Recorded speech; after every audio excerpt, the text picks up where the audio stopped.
أعوذ بالله من الشيطان الرجيم بسم الله الرحمن الرحيم السلام عليكم ورحمة الله وبركاته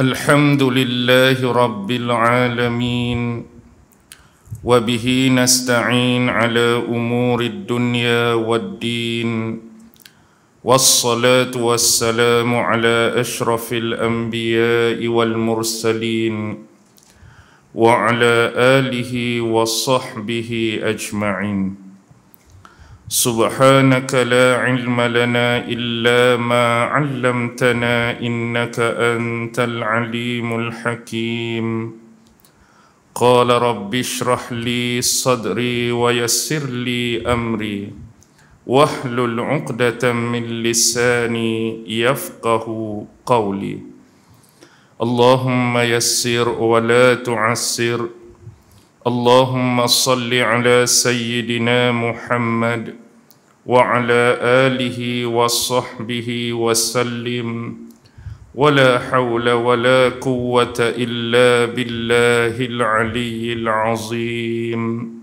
أما بعد Alhamdulillah, syukur kehadrat Allah subhanahu wa ta'ala kerana dengan limpah kurnia, rahmat, kasih sayang dan inayah daripada Allah subhanahu wa ta'ala, Alhamdulillah, pada malam ini sekali lagi kita sama-sama dapat ditempatkan oleh Allah subhanahu wa ta'ala pada sebaik-baik tempat.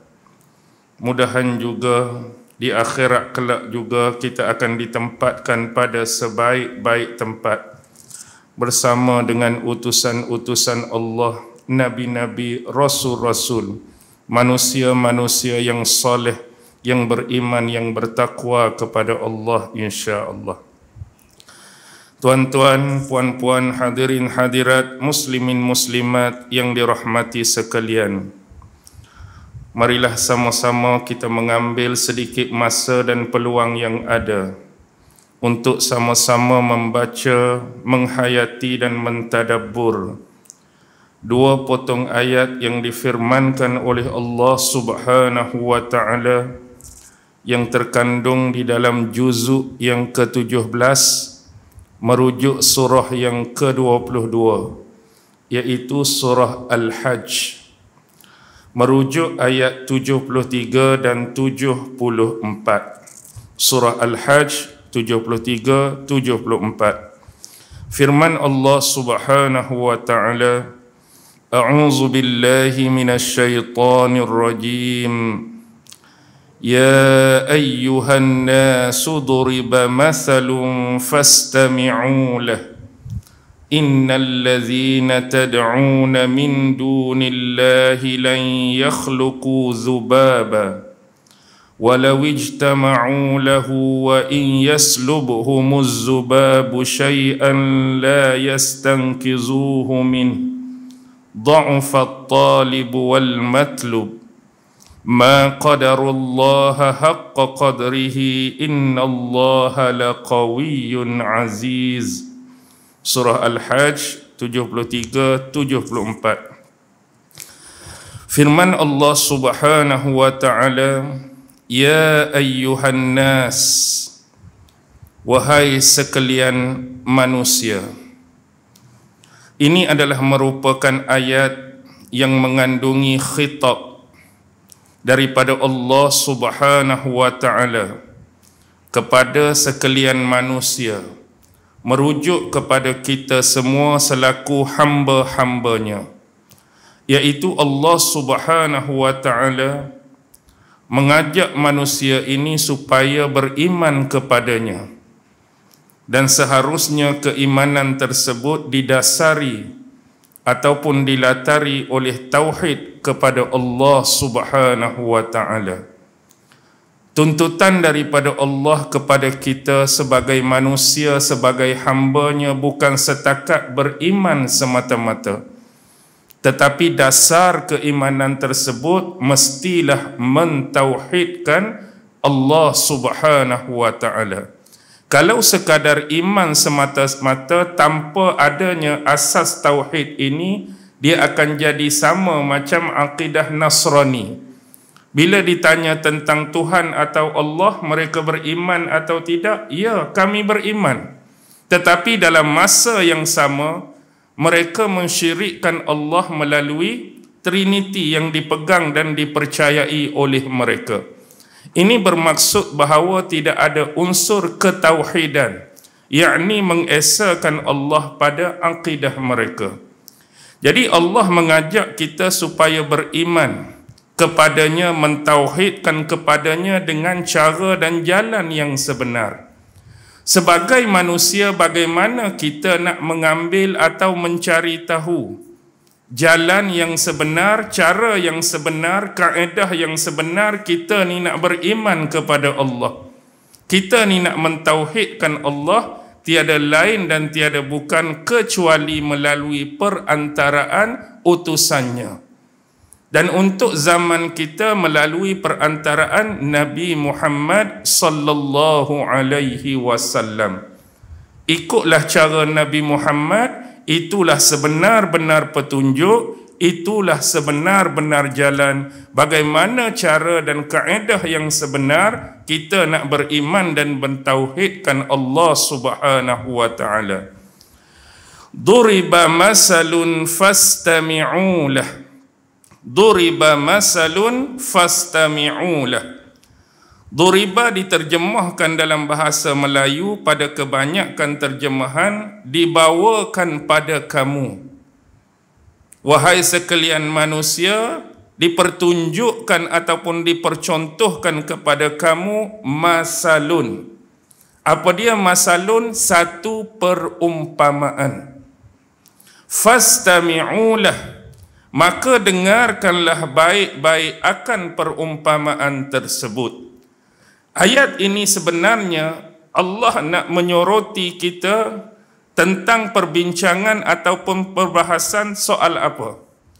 Iaitu berkenaan dengan orang-orang kafir, orang-orang musyrik dan juga berhala-berhala ataupun patung-patung yang diseru dan disembah oleh mereka. Dua perkara atau dua hal yang Allah Subhanahu wa ta'ala nak bawa dalam ayat ini ialah pertama, menggambarkan kehinaan kepada berhala-berhala ataupun patung yang disembah oleh mereka. Itu yang pertama. Yang kedua yang Allah nak bawa ialah konteks ketidakwarasan akal yang dimiliki oleh penyembah-penyembah dan penyeru kepada berhala-berhala tersebut. Satu, nak menunjukkan kehinaan berhala tu, benda yang mereka sembah. Dan satu lagi nak menunjukkan ketidakwarasan akal orang yang menyembah berhala. Sebagai contoh, akal atau otak kita ni adalah kurniaan daripada Allah Subhanahu wa ta'ala. Hari ni kita boleh fikir sesuatu, kita nak buat sesuatu, akal ni adalah pemberian daripada Allah. Sepatutnya kalau kita nak bersyukur, kita nak menyeru, kita nak meminta, kita seharusnya minta dengan siapa? Seru dengan siapa? Yang mengurniakan akal ni pada kita, iaitu Allah. Tetapi di manakah kebaikan dan kewarasan akal yang Allah bagi ni sampai mereka terlajak, sampai mereka tersalah, sampai mereka terseleweng dengan melakukan penyeruan dan penyembahan kepada berhala-berhala yang amat lemah, yang amat hina di sisi Allah dan juga di sisi syariat agama.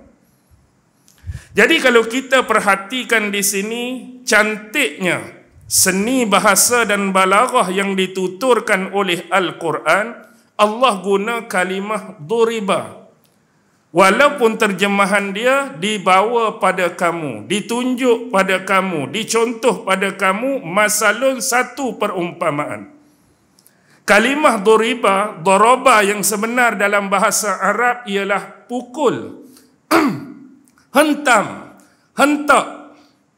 Kenapa digunakan kalimah duriba? supaya memberikan kesan yang amat mendalam, memberikan satu penekanan kepada unsur-unsur dialog, kalimah, perkataan yang kita nak ucapkan kepada orang lain, supaya apa? Supaya ucapan dan perkataan kita didengar dalam konteks yang serius. Perhati betul-betul, dengar betul-betul. Jadi contoh mudah macam ni. Kalaulah kita berhadapan dengan seseorang, kita ambil contoh gangster. Seorang gangster, dia pergi menemui lawan dia. Bila gangster ni berhadapan dengan lawan dia, gaya dia macam mana? Saya nak tiru gaya Allahyarham Hussein Buasan dalam filem pun payah. Biasa kaki dia sebelah biasa, satu lagi dia tompang kat mana-mana, atas kursi ke atas meja. Dengar baik-baik. Dia cakap macam tu. Reaction yang dia buat tu bukan saja-saja, maksudnya hak filem tu filem, tapi kalau benar-benar gangster di luar sana pun bereaksi seperti itu, reaksi yang dia tunjuk tu semata-mata untuk apa? Supaya lawan yang mendengar perkataan dia tu ambil perhatian, bukan main-main. Ni perkara serius. Dia buat dengan gaya, lepas tu hang dengar sini baik-baik, orang akan ambil perhatian perkataan dia. Tu baru action. Kalau duriba di sini, kenapa Allah letak walaupun makna dia pukul? Cuba bayang macam ni. Kita pi dekat orang, pang, tampak dengan kuat sebiji kat muka. Ataupun kita hentak atas kepala dia, pang. Lepas tampak, lepas hentak, baru cakap, hang dengar sini baik-baik. Agak-agak orang buat muka bodoh lagi tak? Orang buat muka bodoh lagi tak? Lepas kena tampak dah satu hal, kena hentak kepala satu hal, lepas tu cakap pula kat dia, hang dengar sini baik-baik, orang tu boleh buat muka aku ni lagi tak? Hang nak cakap apa kat aku ni? Hang nak sembang apa ni? Orang tak akan berkelakuan demikian dah. Tapi bila kena pukulan tadi, penekanan tadi, orang akan ambil serius. Orang akan bagi perhatian sesungguhnya. Allah tambah fastami'ulah. Maka dengarlah baik-baik akan perumpamaan tersebut. Walaupun di sini Allah menggunakan dengarkanlah. Dengarkanlah ni ialah kita biasa guna wasilah atau perantaraan apa? Telinga. Tapi benarkah Allah semata-mata suruh kita dengar saja? Sebab perbahasan tafsiran yang dikemukakan oleh ulama, fastami'ulah, dengar baik-baik. Perhati baik-baik, fahami baik-baik. Bukan setakat dengar, kamu kena perhati betul-betul. Bukan setakat dengar, kamu kena faham baik-baik. Macam kita bercakap dengan orang, kalau kita nak guna konteks pendengaran semata-mata dengan alasan dengar baik-baik, masuk akal atau tidak kita bercakap dengan menggunakan kaedah tadi. Contoh, dalam ilmu psikologi, bila orang tu berhadapan dengan kita, dia cakap, kamu dengar baik-baik perkataan aku ni, keadaan dia biasa face to face ke seorang macam ni? Seorang duduk lagu ni. Kamu dengar cakap aku baik-baik. Hak Jun dengar tu duduk lagu ni. Dah kata dengar baik-baik, kalau aku duduk kat ni pun aku boleh, di sebelah bahasa aku boleh dengar. Aku duduk macam ni pun, hang duduk kat ni. Kalau aku duduk macam ni pun, aku boleh dengar. Kalau kok belakang pun, aku boleh dengar. Kalau sekadar guna perantaraan telinga. Tetapi dalam ilmu psikologi, bila seseorang tu mengucapkan hang dengar baik-baik, biasanya keadaan mereka berdepan, face to face. Perkataan tu suruh dengar, perhati baik-baik, tengok mataku, tengok muka aku. Lepas tu biasa akan diselangi dengan apa? Hang dengar sini, faham baik-baik, perkataanku ni biar masuk dalam kepala hang. Ni pun seni balaghah orang tua kita. Biar benda ni masuk dalam kepala hang. Dia sebut satu benda, dia memaksudkan benda lain. Dia sebut kepala, hak sebenar dia nak apa?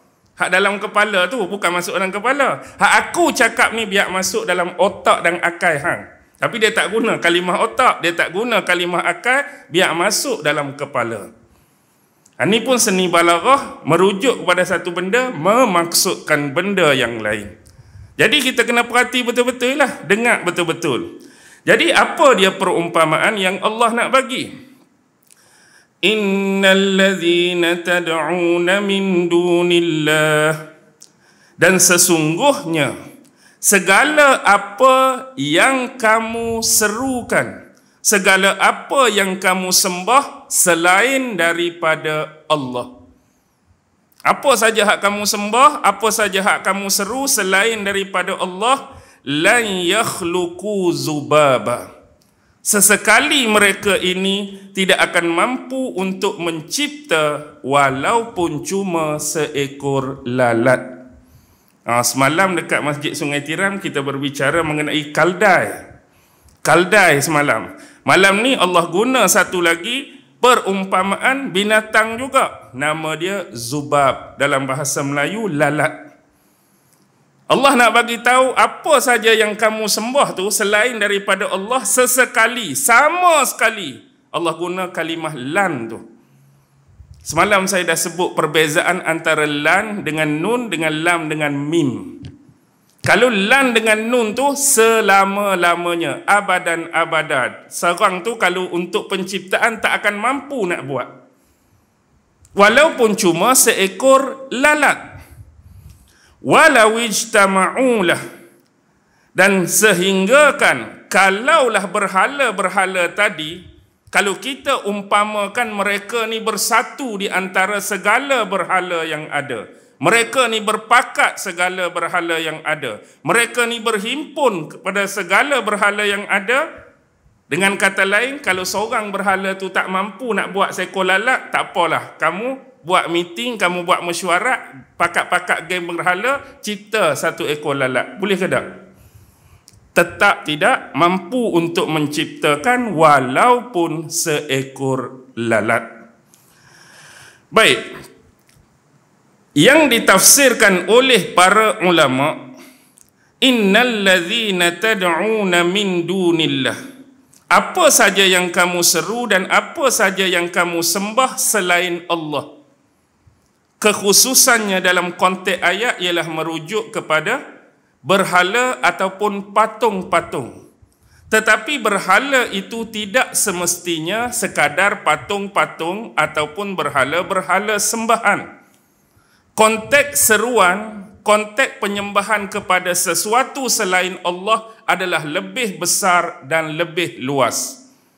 Banyak kalau kita tengok ayat-ayat lain dalam Al-Quran, konteks-konteks yang menjadi sembahan manusia yang digambarkan oleh Allah selain berhala dan patung banyak. Ada manusia-manusia sebelum ini yang menjadikan bentuk-bentuk alam semesta yang dijadikan oleh Allah sebagai sumber sembahan. Ada yang sembah matahari, ada yang sembah bulan, ada yang menyeru kepada bintang-bintang, ada yang menyeru kepada tumbuh-tumbuhan ataupun pokok-pokok tertentu, ada yang menyeru kepada batu batan tertentu, ada yang menyeru kepada unsur-unsur dan objek alam yang lain. Maksudnya konteks penyembahan kepada selain Allah itu cukup luas. Kerana apa perkara ini penting untuk kita fahami? Sebab bila menggunakan konteks berhala, sebagai manusia kita mudah memahami hal tersebut. Berhala dalam bentuk patung, mudah orang nak faham.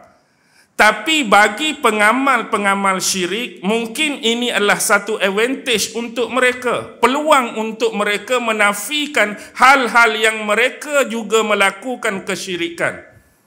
Faham maksud saya? Kalau kita sekadar mendefinisikan selain daripada Allah tu sekadar berhala, sekadar patung, masih lama lagi orang-orang yang melakukan dan mengamalkan syirik akan ambil peluang ni. Aku tak sembah berhala. Aku tak sembah patung. Dia akan guna dua condition tadi untuk menolak dia ni antara yang mengamalkan syirik. Sebab konteks syirik dia tak sembah berhala, tak sembah patung. Tapi syirik dia sembah benda lain. Dia akan guna benda ni.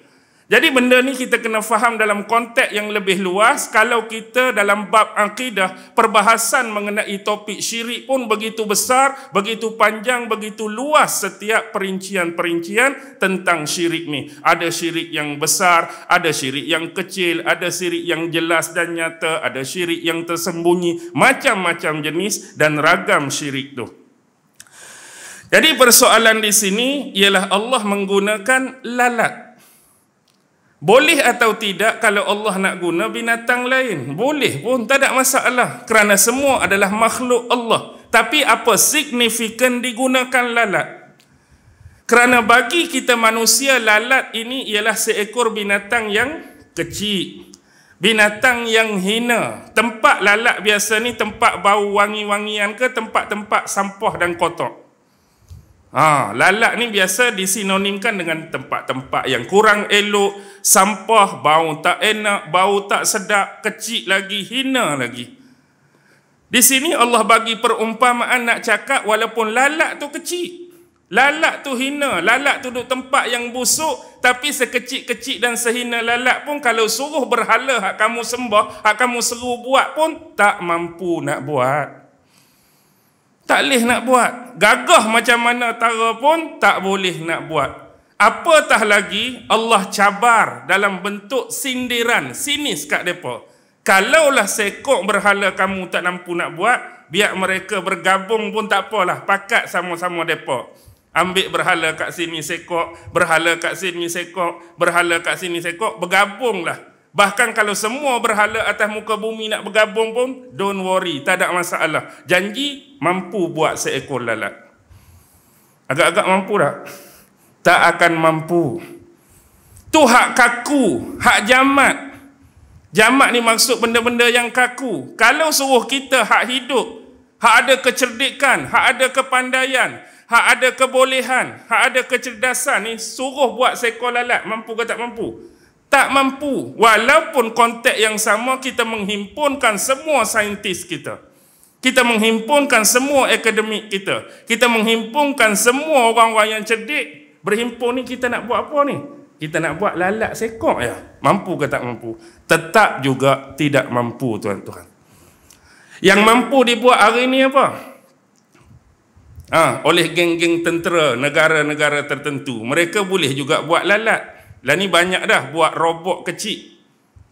Dia buat robot kecil lalat, dia buat robot kecil apa ni?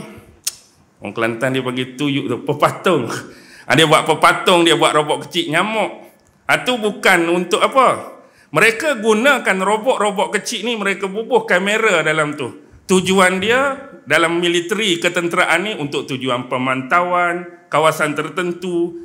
Kita nak trace kawasan-kawasan musuh. Kita nak tahu dan menjejaki musuh. Maksudnya dia guna untuk militeri. Tapi takat tu je boleh buat.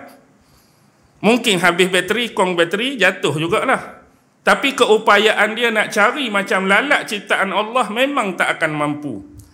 Tuan-tuan, kalau kita ada sedikit masa, bukalah bahan-bahan bacaan. Kita nak ambil tahu. Bila kita baca tentang lalat ni, sekurang-kurangnya ada yang menyebut beberapa perkara. Walaupun dia kecil, dia hina, tapi ada keistimewaan dia. Pertama ni dari sudut keupayaan lalat ni terbang. Lalat ni bila dia terbang, tak kiralah berapa aras dia punya kelajuan tu, dia bila-bila masa saja boleh mengubah arah dan haluan dia tanpa sedikit pun mengurangkan kelajuan dia.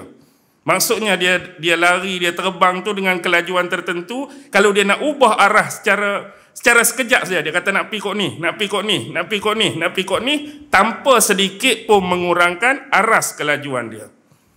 Kita bawa motor, kita bawa kereta, laju juga. Tapi laju 200 tu, kalau suruh corner ziap macam tu boleh tak?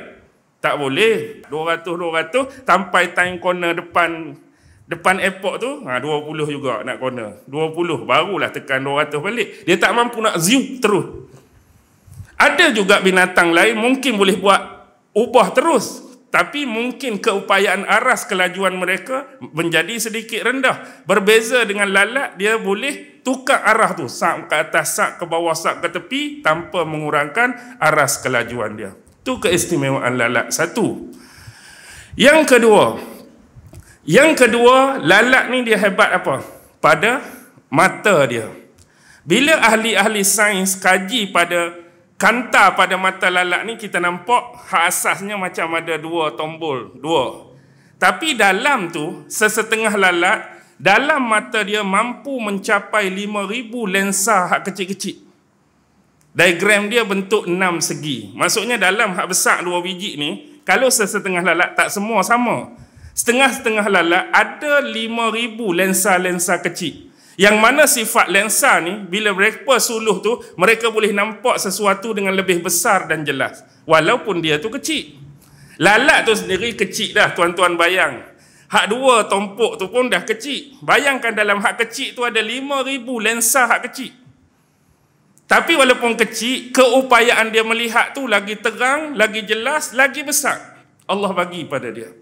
Bahkan ada saintis menyebut kemungkinan hak gelembung dia tu, dia bukan setakat boleh tengok ke depan, tapi boleh juga tengok sisi belakang dia. Okey, tu yang kedua. Yang ketiga ialah pan penyedut dia. Hak duduk depan dia tu, mulut dia tu. Mulut ni dalam istilah sains disebut proboscis. Dia guna untuk apa? Dan dia berbeza dengan binatang lain ialah biasanya binatang-binatang atau haiwan lain kalau dia nak cerna makanan, biasa makanan kena masuk dalam mulut dulu. Macam kita kena kunyah, kena gigit, kena ngap-ngap binatang lain pun sama. Tapi lalat ni dia mencernakan makanan di luar tubuh badan dia. Di luar lagi, dengan cara apa? Misal kata ada satu ketui makanan yang kecil, lalat tu akan pergi situ, dia akan keluarkan sejenis cecair khusus daripada belalai dia tadi, dan cecair tu bila kena makanan hak jenis keras ke kental ke tu akan jadi lembut, lembik sesuai dengan keperluan dia untuk dia sedut balik. Jadi bukan kata pi tu prap sedut terus dak.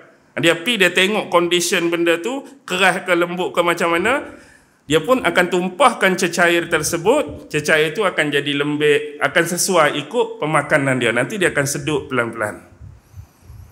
Dia akan sedut pelan-pelan. Itu diceritakan oleh beberapa ahli saintis tentang keistimewaan lalat. Walaupun kita anggap sebagai manusia ni lalat kecil, lalat hina, tapi dia tetap ada keistimewaan dari sudut penciptaan Allah Subhanahu wa taala pada dia. Okey, wa in yaslubhumuz zubabu syai'an la yastankizuhu min.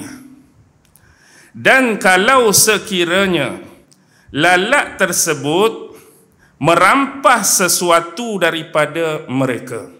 Kalaulah kata lalat hak kecil tadi, hak hina tadi, rampas sesuatu daripada mereka. Daripada siapa? Bukan daripada penyembah tu, orang hak sembah tu, daripada berhala tu. Contoh kita katakan ada sesuatu yang dilekatkan, digantungkan, ditempelkan pada berhala tu, sesuatu tu tiba-tiba mari lalat ambil benda tu buat lari.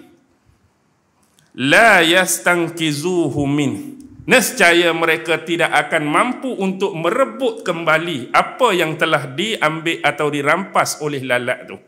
Bayangkan kita kata, ni ada satu berhala, kita letaklah atas kepala berhala tu satu benda.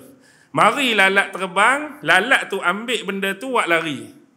Nescaya berhala tu tak mampu nak rebut balik apa yang lalat tu ambil daripada dia. Nak rebut macam mana? Dia tak mempunyai apa-apa kekuasaan pun. Dia tak mempunyai apa kelebihan pun. Apatah lagi kehidupan. Benda tak hidup pada asasnya memang tak boleh buat apa, tak boleh bergerak. Jadi itulah perumpamaan yang Allah bagi, cukup cantik, cukup indah.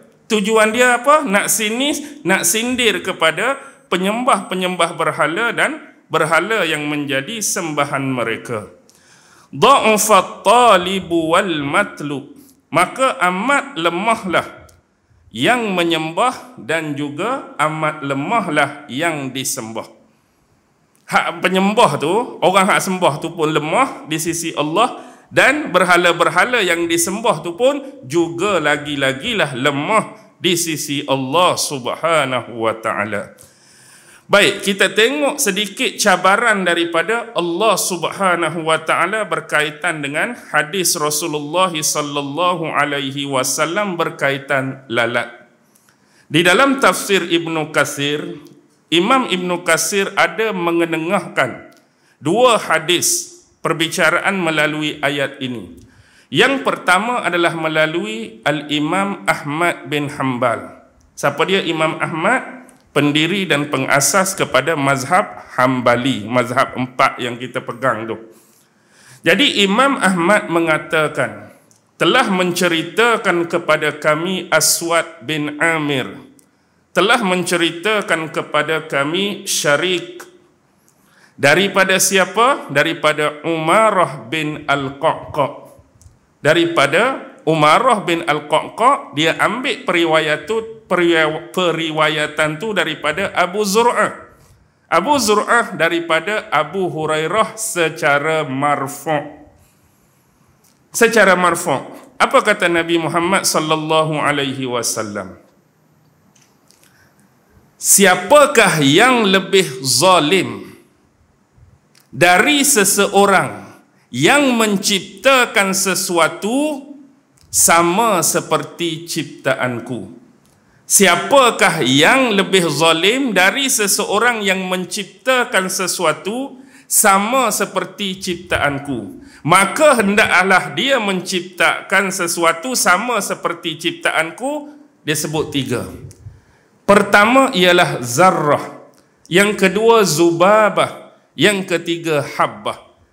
Kalau nak buat sangat, nak ciptakan sama seperti ciptaanku tu, Nabi kata apa dia? Allah cabar buat apa? Zarrah. Tahu zarrah? Zarrah ni kecil kan? Sebagaimana yang Allah sebut tentang dosa pahala, wa may ya'mal misqala dzarratin khairan yarah syarran yarah tu. Walaupun kebaikan dan keburukan tu cuma sebesar zarrah, tetap ada nilaian pahala dan dosa di sisi Allah. Zarrah ni benda yang kecil. Zarrah ni bolehlah kita katakan atom, boleh kita katakan molekul, benda-benda yang kecil, zarrah. Zarrah ni ialah sesuatu yang tidak ada nilai. Tidak ada nilai, nol. Saya sebut tidak ada nilai bukan dari sudut harga dia. Tak ada nilai itu bukan dari sudut harga, sebab setiap ciptaan Allah ada harga dan keistimewaan. Maksud tak ada nilai ni macam ni, mudah faham. Kita ambil kilo yang kita duk timang benda, kalau ambil satu zarah tu letak atas tu, akan naik tak? Akan naik tak? Naiklah zarah ni satu bunga, naiklah zarah ni 1 kilo. Tu maksud tak ada nilai. Tak ada boleh buat penilaian dia punya berat tu. Kecil sangat, bukan tak ada nilai dari sudut harga dia tu, makhluk ciptaan Allah, keistimewaan tu dah. Maksudnya tak boleh mendatangkan apa-apa nilai pada timbangan tadi, kecil. Wala zubabah. Kalau nak cipta juga, try buat seekor lalat. Dalam hadis ni sebut lalat. Boleh ke tak boleh? Tetap tak boleh. Habbah, sebiji butiran benih, kecil. Kan kadang-kadang kita nak tanam sayur tu, sayur ni 1 biji tu kan kecil je, buat tu kalau boleh. Tak boleh. Ada juga hadis lain yang diketengahkan oleh Al-Imam Ibnu Katsir, diriwayatkan oleh Asy-Syaikhan. Syaikhan kalau sebut dalam ilmu hadis merujuk Imam Al-Bukhari dan Imam Muslim. Juga meriwayatkan hadis lain melalui jalur yang sama. Maksudnya melalui jalur Umarah bin Qa'qa', melalui jalur Abu Zur'ah, melalui jalur Abu Hurairah. Apa kata Rasulullah? Wa man azlamu mimman zahaba yakhluqu ka khalqi falyakhluqu zarratan falyakhluqu syu'airatan.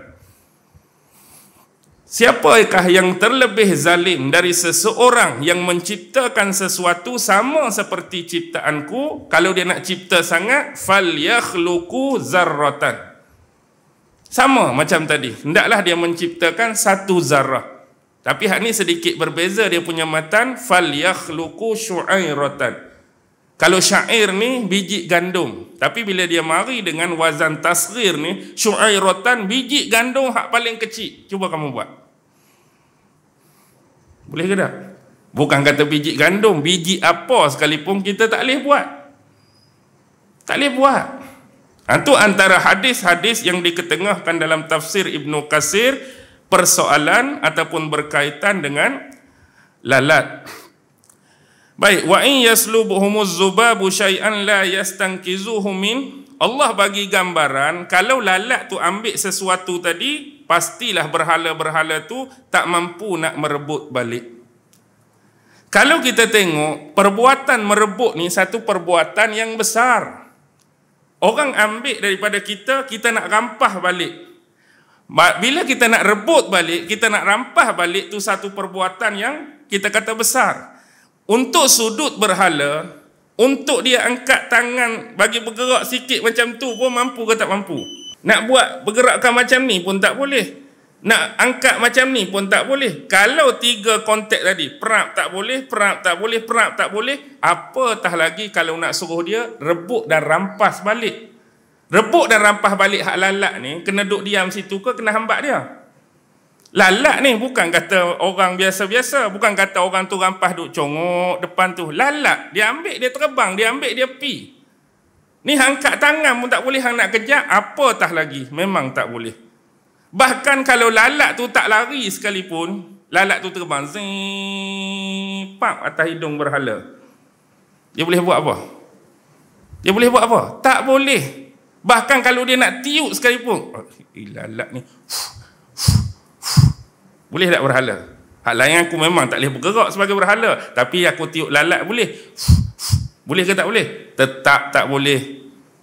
Kalau dia tak boleh tiup, dia nak buat bergerak sikit lah, kita kata macam kita kena lalat, kita buat macam tu kan, lalat tu lari. Dia nak buat pun tak boleh. Jadi lemah ke tak lemah? Lemah. Sangat sesuai apa yang Allah misalkan ni. Dia tak akan mampu pun. Baik, bila dia tak mampu, tuan-tuan bayangkan macam ni.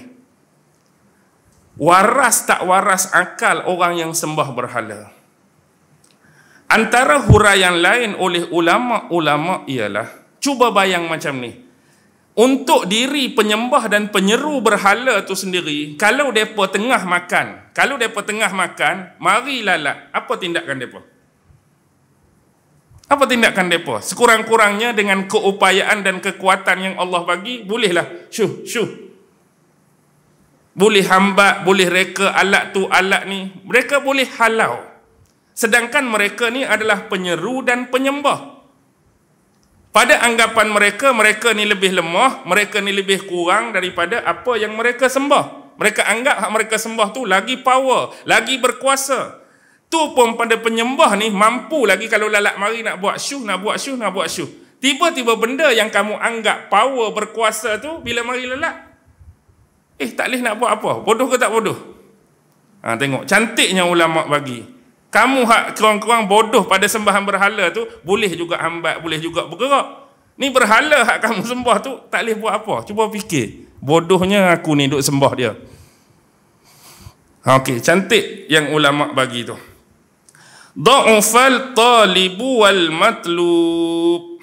Amat lemahlah si penyembah dengan yang disembah. Di sini ada perbezaan pandangan ulama.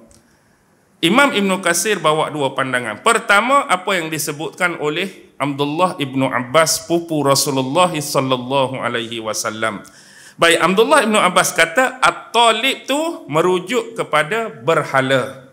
At-talib berhala, wal matlub tu lalat. At-talib berhala, wal matlub tu lalat. Dan ini jugalah pegangan yang diambil oleh Al-Imam Ibn Jarir At-Tabari, salah seorang ahli tafsir period mutaqaddimin, terkenal dengan tafsir Tabari. Tafsir Tabari itu dia ambil pandangan Ibnu Abbas ni dari sudut konteks zahir lahiriah ayat tu. Tapi bagi ulama-ulama lain selain daripada keduanya seperti Al-Imam As-Suddi dan ulama-ulama lain mengatakan at-talib itu ialah orang yang menyembah, wal matlub tu ialah yang disembah. Matlub tu yang disembah.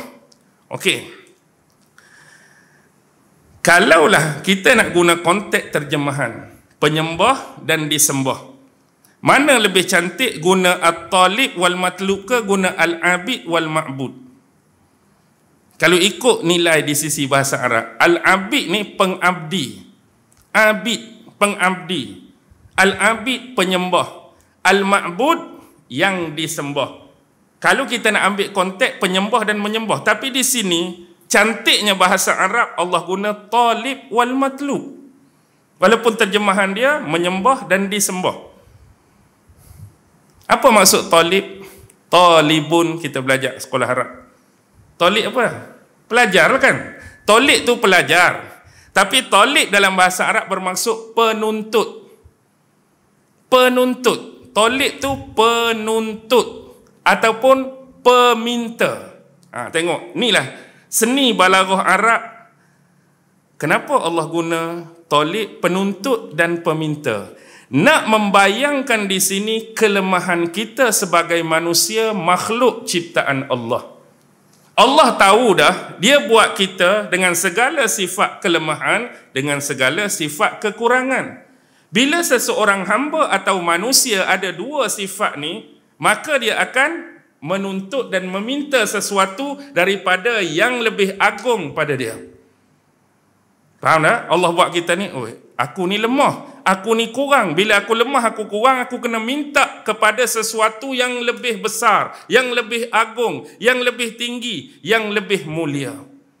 Contohlah, kita sedar bahawa kita manusia ni ada sifat fakir, sifat miskin. Fakir ni sifat lemah, sifat kurang. Miskin sifat lemah, sifat kurang. Jadi bila kita ada dua sifat kurang tersebut, kita akan menuntut kepada sesuatu yang bersifat maha kaya. Kalaulah kita ni sering sakit-sakit, kita ni ada masalah dan mudarat pada kesihatan, pastilah kita akan menuntut dan meminta daripada yang maha menyembuhkan. Kalau kita ni jenis ada masalah kesempitan hidup, tu kelemahan dan kekurangan, pasti kita akan meminta kepada suatu zat yang melapangkan rezeki. Kalau kita ni serba lemah, kita akan minta kepada yang maha kuat, yang maha gagah. Faham tak maksud dia tu? Tu at-talib tu sebagai penuntut. Tapi kalaulah orang-orang kafir, orang-orang musyrik tadi menggunakan bahawa mereka juga ada kekuatan. Kalaulah Allah nak kata yang lemah tu untuk yang disembah, okeylah, dia tak boleh bergerak, dia tak boleh buat apa. Tapi kami yang menyembah ni, kalau lalat mari boleh halau, boleh halang, boleh kejap, boleh cuba tangkap. Kami ada kekuatan. Dia berasa tu kekuatan dia, maka dia anggap dia tu tak lemah di sisi Allah. Tu ketika hang tak sakit. Kalau ketika tu juga Allah bagi sakit, nak angkat kepala pun tak boleh, nak angkat badan pun tak boleh, nak angkat tangan pun tak boleh, nak angkat kaki pun tak boleh, hatta nak suap makanan dalam mulut hang pun orang lain tolong suap. Jadi di mana erti, takrif, definisi yang hang kata hang kuat tadi kalau Allah buat macam tu? Di mana lagi kekuatan yang hang nak banggakan? Jadi waktu itulah kalau hang masih sedar diri, hang akan minta kepada apa? Kepada yang maha kuat. Hang sakit masa tu kepada yang maha menyembuhkan hang. Hang tak akan cari berhala yang tak mampu nak buat apa-apa tu. Kalaulah rasa cerdik. Okey, nampak tak keindahan dan kecantikan Allah guna at-talib wal matlub tadi.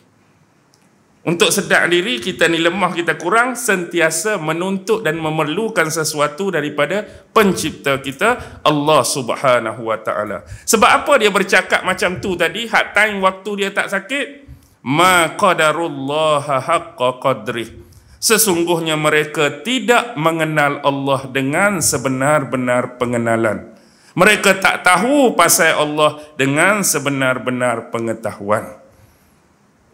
Sebab tak kenal betul-betul lah yang jadi berani cakap macam tu. Sebab tak tahu pasal Allah betul-betul lah yang berani cakap merapu macam tu.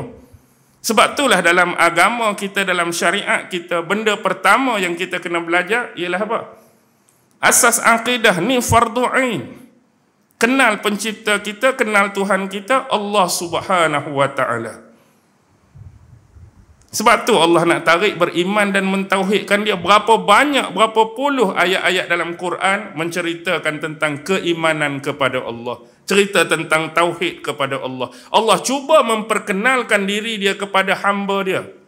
Melalui nama-nama dia Allah sebut, sifat-sifat dia Allah sebut, kekuasaan-kekuasaan dia Allah sebut, keagungan dia Allah sebut. Tak cukup lagi kah ayat-ayat tadi untuk memperkenalkan kamu kepada Allah? Tapi samalah seperti ayat yang kita bahas malam, selagi ada sifat menolak kebenaran, selama-lamanya pun jadi susah, jadi payah. Orang nak habaq kat hang suatu yang betul, yang benar, yang hak, tapi hang tolak, hang tak mau dengar. Ini jadi masalah kepada orang-orang kafir dan juga yang tak mau beriman kepada Allah. Innallaha laqawiyyun aziz. Sesungguhnya Allah itu ialah zat yang bersifat laqawiyyun, maha kuat, azizun, maha perkasa. Maha kuat, maha perkasa. Sebab itulah digambarkan tentang lalat tadi.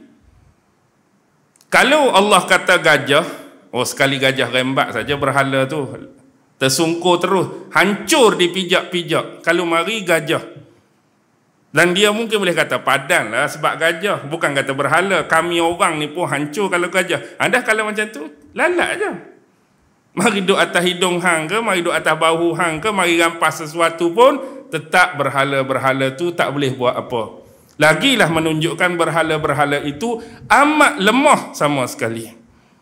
Jadi kenapa ada sifat kebergantungan kamu kepada yang lemah, meminta kepada yang lemah, menyeru kepada yang lemah, mengabdi dan menyembah kepada yang lemah, sesuatu yang tidak boleh diterima oleh rasional dan logika pada akal. Bukan kata pada agama, pada akal pun tak logik. Kita sembah satu benda, yang benda tu sebenarnya siapa buat? Nak jadi kata patung berhala tu kita sendiri yang buat, manusia yang buat. Kita buat dia, kebodohan kita tu kita pergi sembah dia. Patutnya aku buat hang ni patung berhala, hang lah kena sembah aku, hang kena sembah aku. Jadi inilah adalah bentuk-bentuk kesyirikan, bentuk-bentuk mempersekutukan Allah.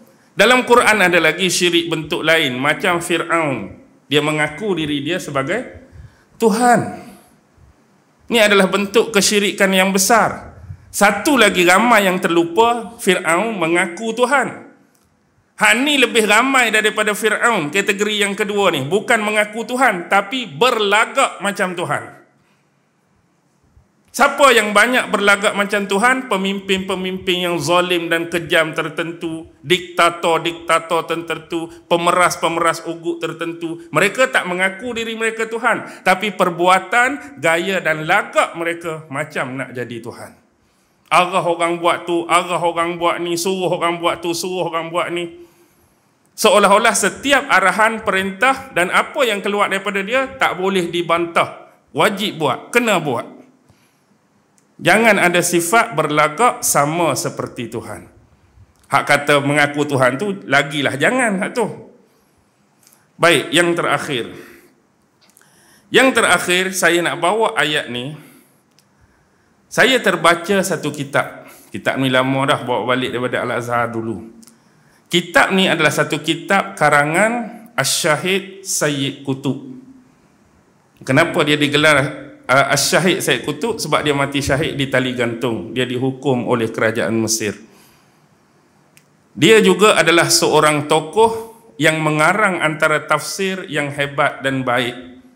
Kalau anda pernah jumpa tafsir, nama dia Fi Zilalil Quran, di bawah cahaya naungan Al-Quran.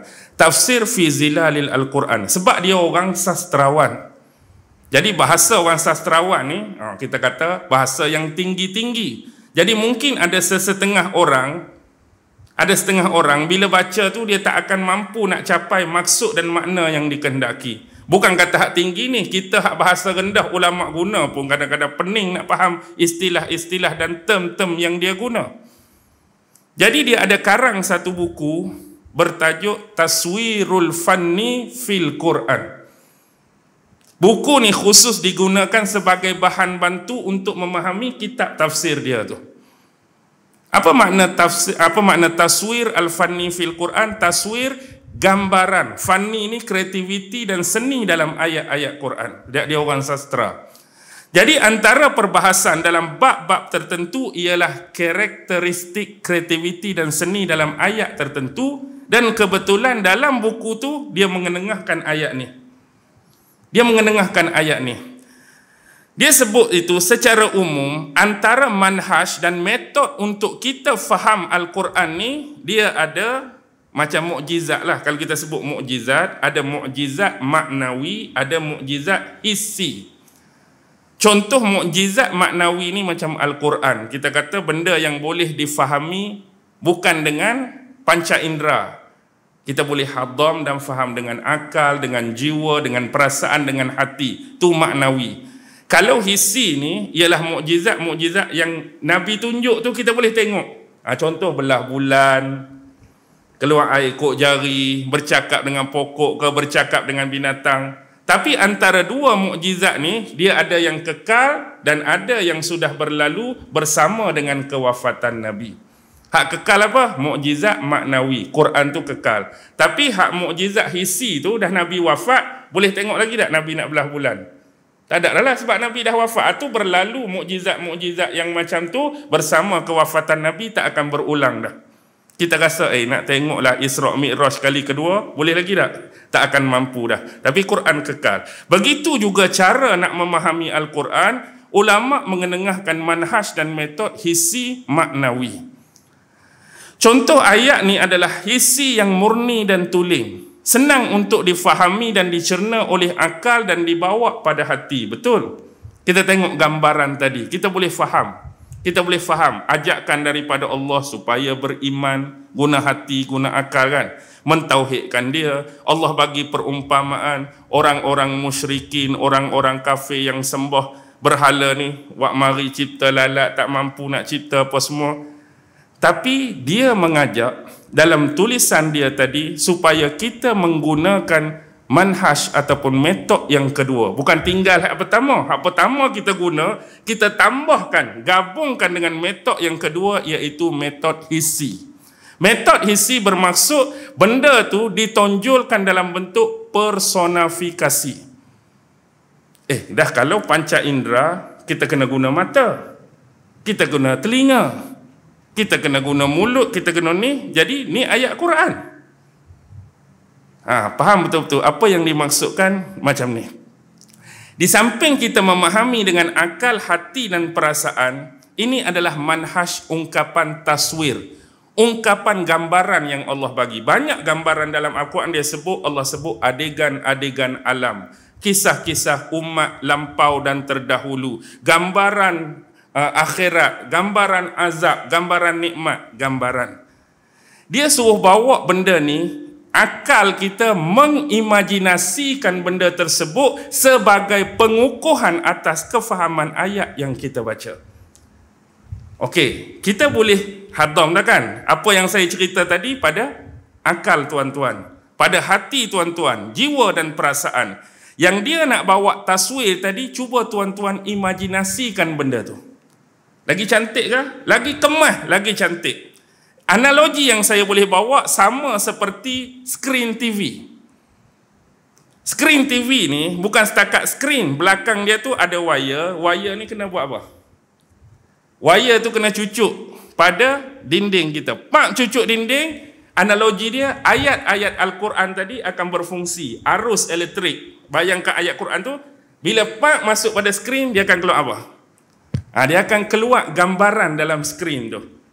Kita tadi, hak saya duk cerita tadi, hak duduk dalam akal, hati dan jiwa, cuba tuan-tuan bayangkan, pasti tuan-tuan akan tersenyum, mungkin ketawa melihat adegan gambaran yang Allah bagi pada kita.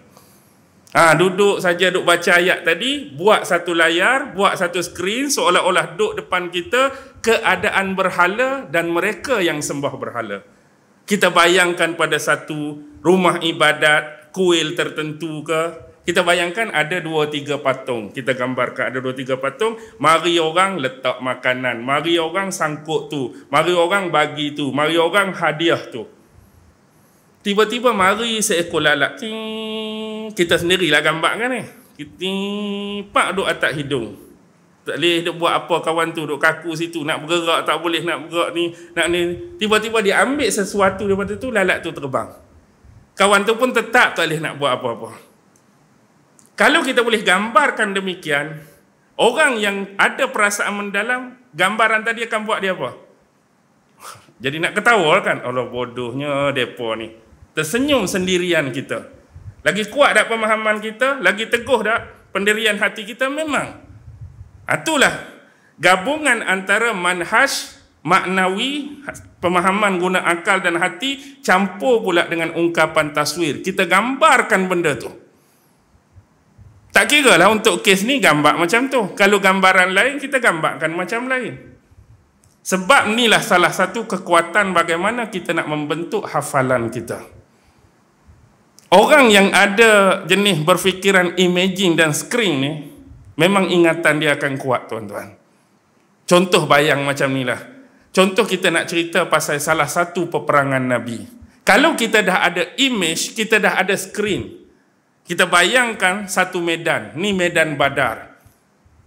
Sahabat ni yang jadi ketua turus perang, komander perang, kita letak dah kedudukan dia. Hak jaga sayap kiri siapa berkuda, jaga sayap kanan siapa berkuda, siapa pemanah atas bukit, musuh siapa. Jadi kita letak dah nama-nama dia dengan gambaran tadi, kita akan lebih cepat ingat. Berbanding dengan kita baca Abu Hurairah, dia lagu lain. Ingat-ingat, dia lagu lain. Tapi kalau ada imaging pada screening tu, kita boleh cerita. Benda tu ada dah dalam gambaran kita. Tapi nak jadi sampai tahap tu, payahlah. Kena ambil masa yang lama lah. Itu kena perlu kepada latihan. Dan kita juga pasti bahawa setiap sesuatu tu ada orang mampu buat, ada orang tak mampu buat. Bukan kata hak tu dianggap yang terbaik, tak. Itu salah satu cara untuk kita menguatkan hafalan kita melalui kaedah tadi. Orang lain pun ada kaedah dia tersendiri. Dan kita tak boleh nak meremehkan ataupun merendahkan hak orang lain. Selagi mana dia mampu untuk memberi kekuatan fikiran, kekuatan menghafal dia, go on. Gunalah cara mana sekalipun demi untuk kebaikan kita bersama. Jadi setakat ni saja kita berbincang tentang persoalan surah Al-Hajj 73-74. Mudah-mudahan Allah senantiasa memberikan petunjuk yang benar dan kefahaman yang baik berkaitan dengan firman-firman dan ayat-ayatnya insya-Allah. A'udzu billahi minasyaitonir rajim. Bismillahirrahmanirrahim. Allahumma innaka ta'lam anna hadhil quluba qad ijtama'at ala mahabbatik والتقت على طاعتك وتوحدت على دعوتك وتعاهدت على نصرة شريعتك فوسق اللهم رابطتها وأدم ودها واهدها سبلها واملأها بنورك الذي لا يخبو واشرح صدورها بفيض الإيمان بك وجميل التوكل عليك وأحيها بمعرفتك وأمتها على الشهادة في سبيلك إنك نعم المولى ونعم النصير وصلى الله على سيدنا محمد وعلى آله وصحبه وسلم والحمد لله رب العالمين. الله أكبر.